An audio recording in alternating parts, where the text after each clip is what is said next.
আসসালামু আলাইকুম ওরহমতুল্লাহি ওবরাকাতুহ। দিনী আমল ইউটিউব চ্যানেলে দিনী ভাই বোনেরা, আশা করি আল্লাহ তাআলার অশেষ রহমতে আপনারা ভালো আছেন, সুস্থ আছেন।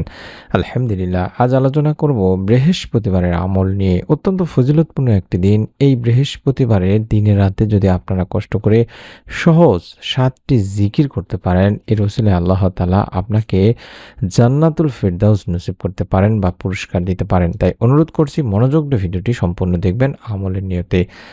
আরবি হিসাবে বৃহস্পতিবার রাত হচ্ছে জুমাবারেরই অন্তর্ভুক্ত।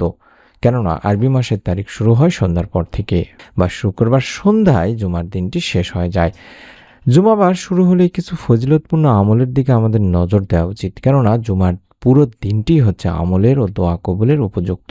হাদিসেও আব্দুল্লাহ ইবনে ওমর রাদিয়াল্লাহু তাআলা আনহু বলেন, 5টি রাত এমন রয়েছে যে রাতের দোয়া ফিরিয়ে দেওয়া হয় না, অর্থাৎ কবুলি করা হয়। 1 নম্বরে রয়েছে জুমার রাত। দিনী ভাই বোনেরা, তাই আমরা এই জুমার রাতে বেশি বেশি করে ইবাদত করার চেষ্টা করব। ইবনে আব্বাস রাদিয়াল্লাহু তাআলা আনহু থেকে বর্ণিত একটি দীর্ঘ হাদিসে আল্লাহ রাসূল সাল্লাল্লাহু আলাইহি ওয়াসাল্লাম বলেছেন যে, হে আলী, শুক্রবার রাতের শেষ তৃতীয়াংশে সাহস করে উঠে পড়ো, কারণ এটি একটি গুরুত্বপূর্ণ সময় এবং এতে দোয়া কবুল হয়। সুবহানাল্লাহ। তাহলে বুঝতে পারছি কতটা ফজিলতপূর্ণ একটি দিন। এছাড়াও আল্লাহ রাসূল সাল্লাল্লাহু আলাইহি সাল্লাম ইরশাদ করেছেন, সোমবার বৃহস্পতিবারে আল্লাহ সব মুসলিমকেই ক্ষমা করে দেন, তবে ওই দুই ব্যক্তি ছাড়া যারা একে অপরকে বর্জন করেছে। তাদের সম্পর্কে রব্বুল আলামিন আল্লাহ বলেন, পরস্পর মিলে যাওয়া পর্যন্ত এদেরকে আপন অবস্থায় ছেড়ে দাও। এটি ইবনে মাজার একটি হাদিস। তাই এই হাদিসের আলোকেই আলেমেরা বলে থাকেন যে বৃহস্পতিবারে বিবাদ মিটিয়ে নেওয়া উচিত, কেননা যেসব মুসলমান ঝগড়া করে অন্যের প্রতি রাগান্বিত হয় তাদের এই রাতেও ক্ষমা করা হবে না। আবার একইভাবে আত্মীয় স্বজনের সাথে সম্পর্ক ছিন্নকারীকেও এই রাতে ক্ষমা করা হবে না। এ কারণে নবীজি সাল্লাল্লাহু আলাইহি ওয়াসাল্লাম কোনো মুসলমানকে অন্য মুসলমানের সাথে 3 দিনের বেশি রাগ করে থাকতে নিষেধ করেছেন। বুখারী মুসলিম শরীফের একটি হাদিস। তাই আমরা এই বৃহস্পতিবার অত্যন্ত ফজিলতপূর্ণ একটি দিন, যদি পারেন তাহলে রোজা রাখার চেষ্টা করবেন, কারণ রোজার অনেক ফজিলত রয়েছে। বৃহস্পতিবার রোজা রাখতেন নবী করিম সাল্লাল্লাহু আলাইহি ওয়াসাল্লাম নিজে। দিনী ভাই বোনেরা, তাছাড়া বৃহস্পতিবার রাতে যেহেতু পুরো সপ্তাহের আমল আল্লাহ তাআলার সামনে উপস্থাপন করা হয়, এ বিষয়ে নবী করিম সাল্লাল্লাহু আলাইহি ওয়াসাল্লামকে জিজ্ঞাসা করা হয়েছিল বা ইরশাদ করেছেন যে, বৃহস্পতিবার সোমবার আল্লাহ তাআলার সামনে বান্দার আমল উপস্থাপন করা হয়। তাই নবী করিম সাল্লাল্লাহু আলাইহি ওয়াসাল্লাম চাইতেন যে, আমি চাই আমার আমল যেন রোজা অবস্থায় আল্লাহ তাআলার কাছে পেশ করা হয়, এটা আমি পছন্দ করি। তাহলে বুঝতে পারছি যে বৃহস্পতিবার রোজা রাখা অত্যন্ত ফজিলতপূর্ণ একটি আমল। তাছাড়া আমরা প্রতিদিনই আমলটি করতে পারি। দিনী ভাই বোনেরা, বিশেষ করে বৃহস্পতিবার ফজিলতপূর্ণ একটি দিন আপনারা আমলটি করবেন। মুমিনের প্রতিটি কাজ ও মুহূর্ত আমল ও ইবাদত। যখন সবকিছু আল্লাহর হুকুম ও রাসূল সাল্লাল্লাহু আলাইহি সাল্লামের সুন্নত অনুযায়ী হয়, তখন আপনার সবকিছু ইবাদতে পরিণত হয় এবং সওয়াবযোগ্য হয়। আল্লাহ তাআলা বান্দার জন্য এর সবকিছু পূর্ণময় করে দেন। সুবহানাল্লাহ।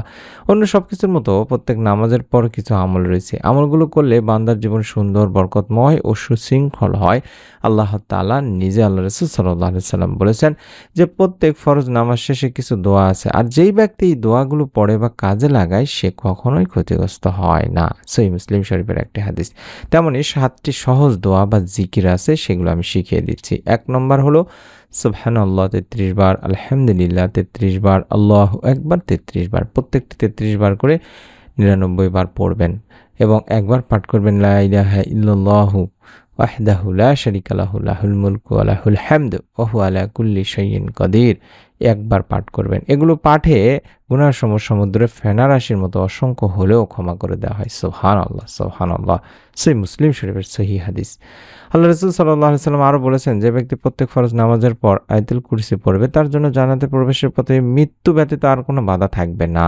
সুবহানাল্লাহ। অর্থাৎ মৃত্যুর সঙ্গে সঙ্গে সরাসরি আপনি জান্নাতে যাবেন, যার পুরস্কার জান্নাত ছাড়া কিছুই না। দিনী ভাই বোনেরা, সরাসরি জান্নাত। অর্থাৎ আয়াতুল কুরসি আমরা অবশ্যই পড়ার চেষ্টা করব প্রত্যেক নামাজের পর। আল্লাহুম্মা আজিরনি মিনান নার 7 বার পড়বেন, বিশেষ করে ফজর ও মাগরিবের নামাজের পর। সেই দিন যদি আপনি মারা যান, যেদিন আপনি পাঠ করেছেন, তাহলে আল্লাহ তাআলা আপনাকে জাহান্নাম থেকে মুক্ত করবেন, রক্ষা করবেন। সুবহানাল্লাহ, সুবহানাল্লাহ। সূরা ইখলাস, সূরা ফালাক, সূরা নাস প্রত্যেকটি 3 বার করে পড়বেন, বিশেষ করে ফজর ও মাগরিবের পরে। আল্লাহ রাসূল সাল্লাল্লাহু আলাইহি সাল্লাম বলেন, সকাল সন্ধ্যায় এগুলো পাঠ করলে তোমার আর কিছুরই দরকার হবে না। তাহলে বুঝতে পারছি কতটা গুরুত্বপূর্ণ একটি আমল। এবং দরুদ শরীফ অন্তত 10 বার পড়ার চেষ্টা করবেন ফজর ও মাগরিবের পর। কিয়ামতের দিন রাসূল সাল্লাল্লাহু আলাইহি সাল্লামের শাফাআত লাভ করবেন। এবং অত্যন্ত গুরুত্বপূর্ণ একটি দোয়া, রদিতু বিল্লাহি রব্বা ওয়া বিল ইসলামি দীনা ওয়া বিমুহাম্মাদিন নাবিয়্যা, এভাবে পড়লেও হবে। আশা করছি আপনারা দেখে দেখে পড়লেও হবে, কোনো সমস্যা নেই ইনশাআল্লাহ। এই দোয়াটি ৩ বার পড়বেন ফজর ও মাগরিবের পর। এটা পড়লে রাসূল পাক সাল্লাল্লাহু আলাইহি সাল্লাম হাত ধরে জান্নাতে প্রবেশ করাবেন। আল্লাহ উক্ত ব্যক্তিকে সন্তুষ্ট করবেন। সুবহানাল্লাহ, সুবহানাল্লাহ। এবং সর্বশেষ আল্লাহ রাসূল সাল্লাল্লাহু আলাইহি সাল্লাম বলেন, যে ব্যক্তি দৈনিক ১০০ বার শুধুমাত্র সুবহানাল্লাহি ওয়া বিহামদিহি পাঠ করবে, তার পাপসমূহ মুছে ফেলা হয়, যদিও তা সাগরের ফেনারাশির সমানও হয়ে থাকে।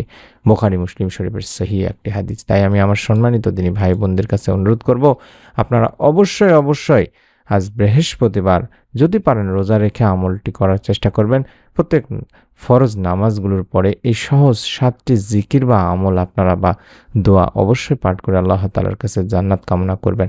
রব্বুল আলামিন ইনশাআল্লাহ এই আমলের উসিলায় আপনার নসিবে জান্নাত রাখবেন। তাই অনুরোধ করছি, ভিডিওটি নিজে আমল করবেন। আপনি আপনার নিকট আত্মীয়স্বজন, কাছের মানুষজনের কাছেও ভিডিওটি শেয়ার করে দেবেন সওয়াবের নিয়তে।